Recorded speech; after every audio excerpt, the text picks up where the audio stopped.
আসসালামু আলাইকুম। আজকে ভিডিওর মূল আলোচনা শুরু করার আগে আমি যদি আপনাকে বলি যে একটু মনে মনে ভাবেন তো, এমন একটা সমাজের কথা যেই সমাজে কোনো মানুষ তার পিতার মৃত্যুর পর তার পিতার রুহের মাগফিরাত কামনার জন্য হুজুরের পিছনে দৌড়ায় না, 40 দিনের দাওয়াত খাওয়ায় না, 7 দিনের দাওয়াত খাওয়ায় না, লক্ষ লক্ষ টাকা খরচ করে বিদেশ থেকে হুজুর ভাড়া করে আইন না ওয়াজের মঞ্চে বসায় অন্যের বিরুদ্ধে গীবত করায় না। কেমন সমাজ? অনেক সুন্দর না? আমাদের মুসলিম সমাজটা মূলত এরকমই হওয়ার কথা ছিল এবং সেটা খুবই সম্ভব ছিল। কিভাবে? যদি সাধারণ মানুষ কোরআন বুঝতে পারত।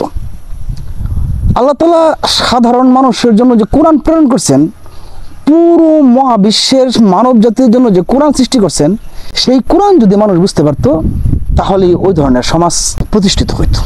এবং কোরআন যে আল্লাহ তাআলা মানুষের জন্য কত সহজ করে দিচ্ছেন, কত সাবলীল করে দিচ্ছেন, সেটা আল্লাহ স্বয়ং কোরআন মজিদের একাধিক জায়গায় উল্লেখ করছেন।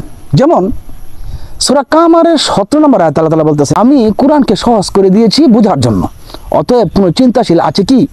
এই সূরার 22 নম্বর আয়াতে আল্লাহ কি কথা বলতেছেন, 30 নম্বর আয়াতে আল্লাহ একই কথা বলতেছেন, 40 নম্বর আয়াতে আল্লাহ একই কথা বলতেছেন যে আমি কোরআনকে সহজ করে দিয়েছি মানুষের বোঝার জন্য।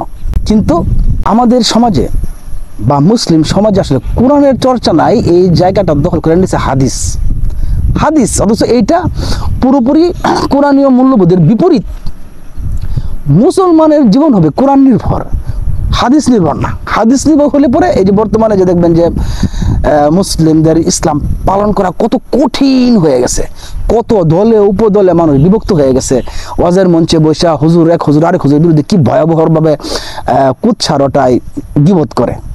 এই সমস্ত কিছু হয়েছে মূলত মানুষের জীবনকে হাদিস নির্ভর করে তোলার কারণে। অথচ মুসলমানের জীবন হওয়ার কথা ছিল কোরআন নির্ভর। তো এখন প্রশ্ন হইতেছে যে এমনটা কেন হইল? কেন মানুষের জীবন কোরআন নির্ভর না হয়ে হাদিস নির্ভর হয়ে গেল? এইটা হয়েছে মূলত দুই শ্রেণীর মানুষ দ্বারা। এদের মধ্যে দ্বিতীয় শ্রেণীর মানুষটা হচ্ছে প্রথম শ্রেণী দ্বারা ইন্সপায়ার্ড, প্রভাবিত। প্রথম শ্রেণীর মানুষ কি করছে? ধর্ম মানুষ সৃষ্টির শুরু থেকে এখনো পর্যন্ত দুষ্কৃতিকারী শ্রেণী কিন্তু আছে। তারা সবসময় চায় ধর্মীয় যে ইমোশন মানুষের ভিতরে, ধর্মীয় যে সেন্টিমেন্ট, সেইটাকে ব্যবহার করে নিজের আখের গুছায় নেওয়া।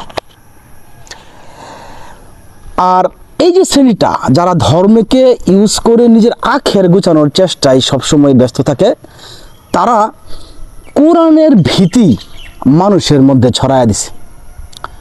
এটা এক দুই দিনে হয় নাই।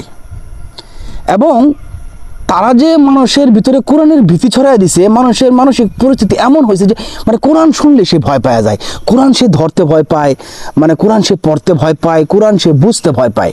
এই ভয়টা যুগের পর যুগ, শতাব্দীর পর শতাব্দী একটা আমি বলবো চক্রান্তের মধ্য দিয়া এই ভয়টা মানুষের ভিতরে ছড়ানো হয়েছে। তার কারণ মানুষকে যদি কোরআন থেকে দূরে সরায় দেওয়া যায়, মানুষের জীবনকে যদি হাদিস নির্ভর করে দেওয়া যায়, তাহলে কোরআনীয় যে শিক্ষা আছে বা সরাসরি আল্লাহর যে গাইডলাইন আছে, যে নির্দেশাবলী আছে, সেটা থেকে মানুষকে দূরে সরায় দেওয়া যাবে। মুসলিমদের মধ্যে বহু দল উপদল সৃষ্টি করা যাবে, মুসলিম উম্মাহকে বিভক্ত করা যাবে। এই হীন প্রচেষ্টায় ইসলাম বিরোধী শক্তি মুসলমানদের মধ্যে ঘাপটি মেরে থাকা কিছু লেবাসদারি ধর্ম ব্যবসায়ী, যারা ধর্মকে পুঁজি করে মানুষের সেন্টিমেন্টকে ব্যবহার করে নিজেরা লাভবান হতে চায়, তারা মূলত এই বয়ানটা সমাজে একদম মোটামুটি প্রতিষ্ঠিত করে দিছে যে মানুষের কোরআন একা একা বুঝতে যাওয়া ঠিক না। এটা হচ্ছে প্রথম শ্রেণী। দ্বিতীয় শ্রেণীটা এদের দ্বারা ইন্সপায়ার, তারাও এই ধরনের কথা বলে যে একা একা কোরআন বুঝতে যাওয়া ঠিক না, তাহলে পরে মানুষ বিভ্রান্ত হইতে পারে। তারা মূলত অজ্ঞতাবশত কথা বলে, তাদের অন্তরে বক্রতা আছে, আমি ওরকমভাবে বলি না। তার কারণ তারা ইন্সপায়ার্ড, এবং প্রত্যেকটা মন্দ বিষয় দ্বারা সমাজের অংশের কিছু মানুষ অবশ্যই ইন্সপায়ার হয়। তো এখন বিষয় হচ্ছে যে এই পরিস্থিতি থেকে বাঁচার উপায় কি? বাঁচার উপায় একটাই, যে আল্লাহ তাআলা পবিত্র কোরআন মজিদ আপনার জন্য সৃষ্টি করছে, আমার জন্য সৃষ্টি করছে, সমাজের যে মানুষ আছে প্রত্যেকটা মানুষের জন্য সৃষ্টি করছে। সর্বোপরি আল্লাহ স্বয়ং বলছেন যে আমি কোরআন নাজিল করেছি পুরো মানব জাতির জন্য। তাহলে মানব জাতির জন্য যদি কোরআন আল্লাহ তাআলা নাজিল করে থাকে, আমি কি মানব জাতির ভিতরে পড়ি না? আপনি মানব জাতির ভিতরে পড়েন না? নাকি আপনি নিজেকে মানব জাতির বাহিরে চতুষ্পদী কোনো প্রাণীর সাথে তুলনা করবেন, ওই যে তাদের মতো, বা তারা যেটা চায় যে আপনি কোরআন থেকে দূরে থাকেন?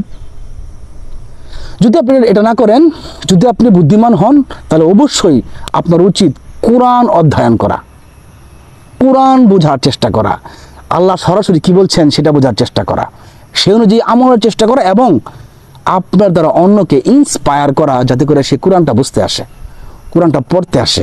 তাহলেই সমাজ থেকে ওই দুষ্কৃতিকারীদের যে নীল নকশার যে বাস্তবায়ন, সেটার মূলে কুঠারাঘাত ঘটবে।